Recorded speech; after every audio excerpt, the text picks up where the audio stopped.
Bergson's philosophy is rich with many meanings, and we can take from it a number of interesting insights regarding self-change or self-transformation. One of the points which I take away with me from Bergson is regarding the non-conscious, those elements in ourselves which we are not conscious of, that are not in our awareness, those aspects in ourselves that are hidden, that are submerged in fog. We are accustomed nowadays to the idea that our unconscious contains needs that are primitive and egoistic. This is the influence of the psychology of Sigmund Freud. Freud tells us about unconscious motivations that are hungry for sex, for power, for self-satisfaction. Even those psychologies that go against Freud usually share the idea that the unconscious consists of simple, basic, self-centered powers.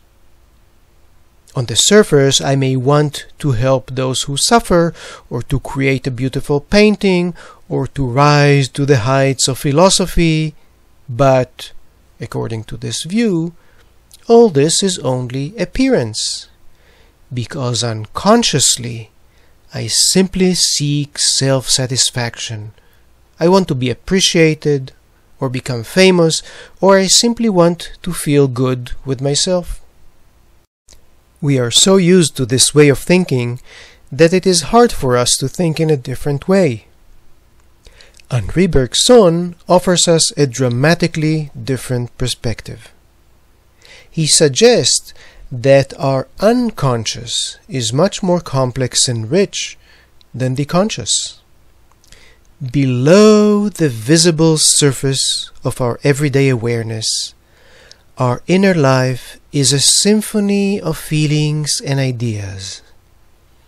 Deep inside us there is a constant flow of endless qualities, a creative fountain that constantly creates new meanings and new understandings.